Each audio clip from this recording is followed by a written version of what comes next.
धन्यवाद देते हैं आप सबों को जो आपके बीच में उपस्थित होकर परमेश्वर के वचन के संबंध में बातें करने के बहुमूल्य समय परमेश्वर ने हमको दिया है और आपके ये जीवित वचन से बातें करने के लिए हमको सुनहरा मौका दिया है। इसलिए मैं तो परमेश्वर हमारे सृष्टिकर्ता जीवित परमेश्वर को हम धन्यवाद देते हैं। उन्होंने आज से आपके बीच में उपस्थित होकर अपने वचन से संबंधित बातों के द्वारा आपको कुछ उत्साहित करने के लिए हमें सुनहरा मौका दिया है। इसलिए मैं परमेश्वर को धन्यवाद देते हैं। आज मैं उस महत्वपूर्ण विषय के बारे में आप सबों के बीच आप लोगों के साथ में ये बात करने का ये हम सुनहरा मौका मिला है। इसलिए मैं उस वचन के अनुसार के विषय में हम बात करना चाहेंगे जो ये बहुत ही हर मनुष्यों के लिए हर विश्वासियों के लिए ये बहुत ही महत्वपूर्ण विषय है। और वो विषय है परमेश्वर ने हर एक मनुष्य को अपने इच्छा के अनुसार चलने के लिए अपने इच्छा के अनुसार हम लोग को इस्तेमाल करने के लिए उन्होंने एक नियम और विधि बनाई है। और इसलिए हम उस वचन की ओर जाएंगे जो व्यवस्था विवरण 5 अध्याय और 1 पद में लिखा हुआ है। उन्होंने मूसा ने उन तमाम इस्राएलियों को बुलाकर उनसे कहा, हे इस्राएलियों, जो जो विधि और जो नियम आज तुम्हें सुनाता हूँ उससे सुन, इसलिए कि सीख कर उससे मानने के लिए चौकसी करना। मेरे प्रियो, बहुत ही महत्वपूर्ण विषय है और बहुत ही परमेश्वर के साथ अनंत काल तक रहने के लिए और उस विधि के अनुसार हर एक मनुष्य को चलने के लिए बहुत ही ज़रूरी है। इसलिए मेरे प्रियो, उस वचन को स्मरण करने की सबको आवश्यकता है और उस वचन के अनुसार चलने के लिए सब कुछ ज़रूरी है। और यह विधि है और नियम हर काम को करने के लिए कोई हर एक जो नियम होता है उस नियम के अनुसार चलने से है हमें ये अच्छी मजदूरी मिल सकती है। इसीलिए परमेश्वर ने ये वचन कहा है। उन्होंने कहा, मैं तेरा परमेश्वर हूँ और मैं तुझे दासत्व के घर अर्थात मिस्र देश से निकाल कर लाया हूँ। और ये वचन निर्गमन 20 अध्याय 1 और 2 और 3 पद में लिखा हुआ है। मेरे प्रियो, ये बहुत ही महत्वपूर्ण विषय है और इस नियम के अनुसार से चलने से हमें अनंत जीवन प्राप्त करने की हमें ये की तरफ हमें ले जाता है और उस अनंत काल तक परमेश्वर के साथ उस स्वर्ग में चिरस्थायी घर में रहने के लिए परमेश्वर ने यह विधि बनाई है। इसलिए ताकि इस संसार में रहकर उस वचन को स्मरण करते हुए उस परमेश्वर को याद करें और उस परमेश्वर की इच्छा के अनुसार हमें चलने से हमें ये अनंत काल तक ये चिरस्थायी घर में रहने की ये सुनहरा अवसर हमें मिल सकता है। प्रिय प्रिय भाई और बहन, मैं आपसे निवेदन करता हूँ, आपसे विनती करता हूँ, उस वचन को इस संसार में रहकर उस वचन के अनुसार चलने की चौकसी हर एक मनुष्य को करनी चाहिए।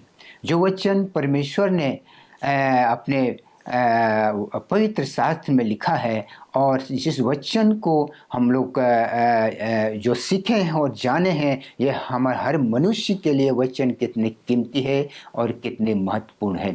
इसलिए मेरे प्रियो, उस वचन को हर समय स्मरण करें जो नियम और विधि परमेश्वर ने हर एक मनुष्य को इस संसार में रहते हुए उनको स्मरण करने के साथ चलने की जो हमें प्रेरणा देती है। परमेश्वर प्रिय भाई और बहन, और आपसे निवेदन करते हैं, परमेश्वर बहुत सी सुंदर और कीमती वचन परमेश्वर ने कहा है। उन्होंने कहा, मैं तेरा परमेश्वर हूँ जो तुझे दासत्व के घर अर्थात मिस्र देश से तुझे निकाल कर लाया हूँ। यह बहुत ही महत्वपूर्ण विषय है, बहुत ही महत्वपूर्ण बातें हैं। उन्होंने उन गुलामी से हमें स्वतंत्रता दिलाई है। इस वचन के द्वारा हम सीख पा रहे हैं और जान पा रहे हैं परमेश्वर ने हमें उस गुलामी के घर से उन्होंने हमें निकाला है और स्वतंत्रता दिलाई है। और इस प्रकार से मेरे प्रियो, वो ये जो 10 आज्ञाएं हैं और 10 आज्ञाओं को विषय में जानने की बहुत ही आवश्यकता है। जिस आज्ञाओं जो परमेश्वर ने हर एक मनुष्य को लिए जो वचन, जो आज्ञाएं, जो विधि और नियम बनाई है, उस विधि के अनुसार, उस नियम के अनुसार हर एक मनुष्य को चलने की आवश्यकता है, ताकि उस परमेश्वर को हम लोग संसार में रहकर और स्मरण कर सकें और उस विधि के अनुसार चलने से हमें अनंत जीवन प्राप्त करने में हमें सफलता हमें हासिल हो सकती है। और ये वचन है, परमेश्वर ने कहा, मैं तू मुझे छोड़ दूसरे को ईश्वर कहकर नहीं मानना। यह बहुत ही महत्वपूर्ण विषय है मेरे प्रियो। परमेश्वर ने हम मनुष्य को, सारे संसार के मनुष्य जाति को उन्होंने अपने स्वरूप में बनाया है। सबसे सुंदर और विवेकशील और बुद्धिमानी उन्होंने परमेश्वर ने हम मनुष्यों को बनाया है।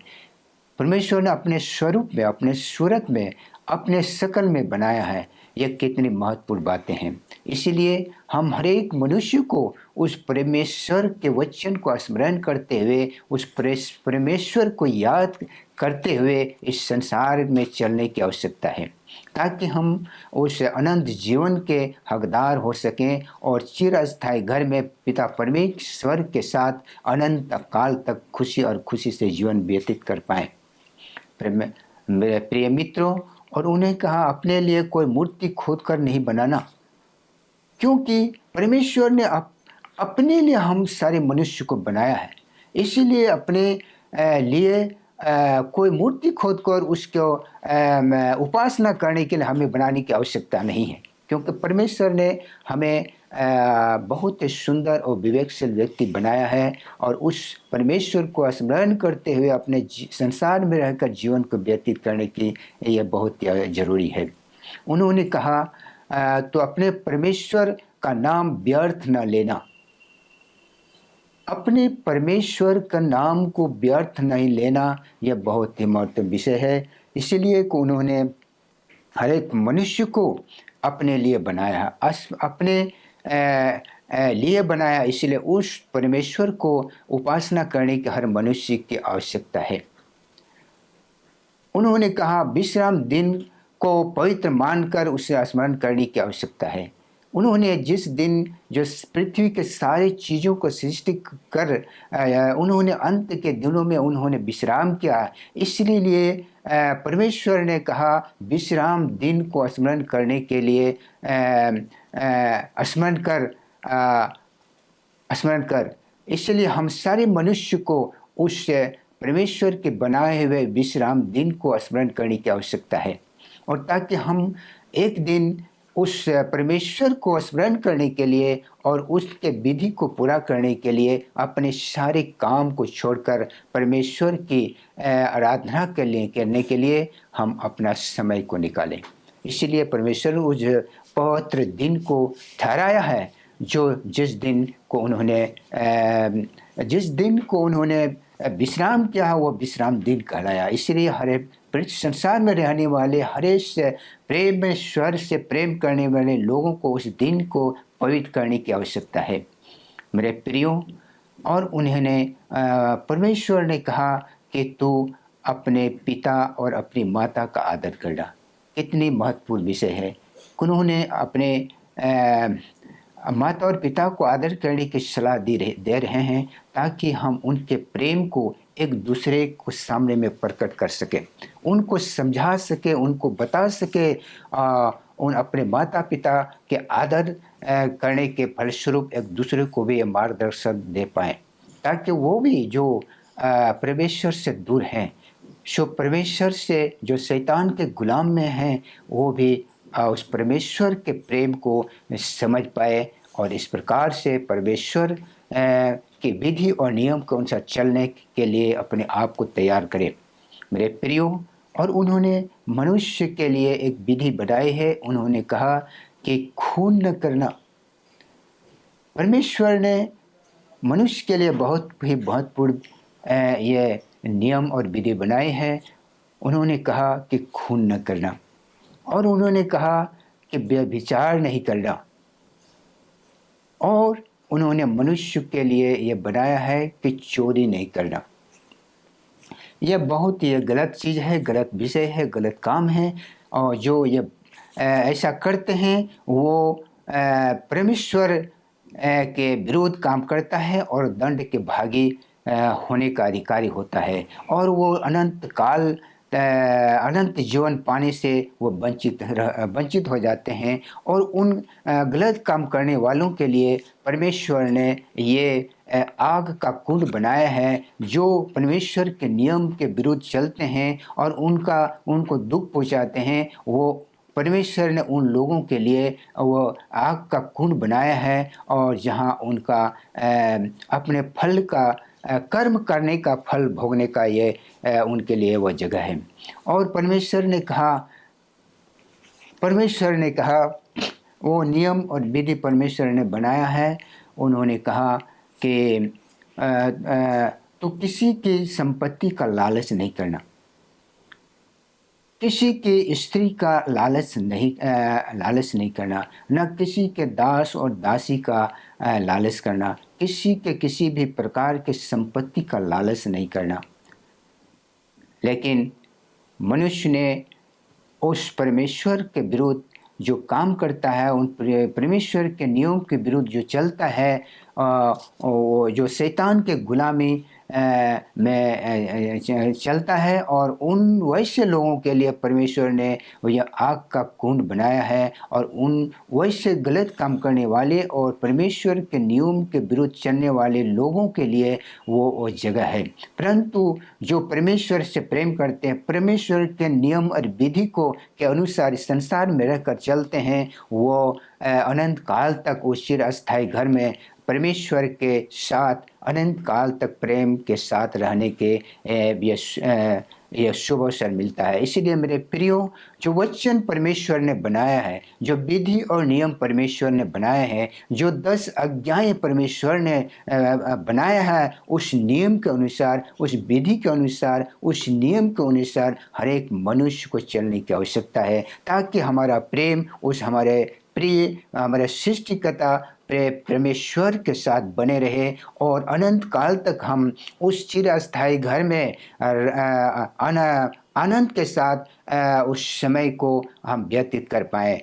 इस वचन के साथ मैं आज का आपके साथ आपके संगति में जो हमें वचन आपके बीच में बांटने के लिए परमेश्वर ने हमें सुनहरा मौका दिया है, मेरे प्रियो, ये बहुत ही महत्वपूर्ण विषय है और बहुत ही महत्वपूर्ण समय परमेश्वर आप लोगों के बीच में उपस्थित होकर आप परमेश्वर के बातों से बात करने के लिए हमें जो सुनहरा मौका दिया है, इसलिए मैं परमेश्वर का धन्यवाद देता हूँ।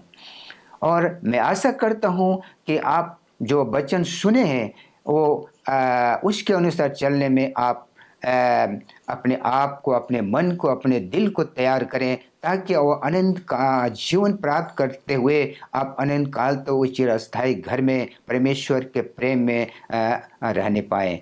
इसी वचन के साथ मैं अपने उस सुसमाचार को समाप्त करता हूँ। फिर से मैं आशा करता हूँ फिर से मौका जो परमेश्वर ने हमें आप लोगों के बीच में उपस्थित होने के लिए जिस दिन फिर वो हमें देंगे, तो मैं आपके बीच में उपस्थित होकर फिर आपके परमेश्वर के वचन के से मैं आपके साथ में बात करूँगा। इस छोटी सी बात परमेश्वर के मधुर नाम में, आमीन।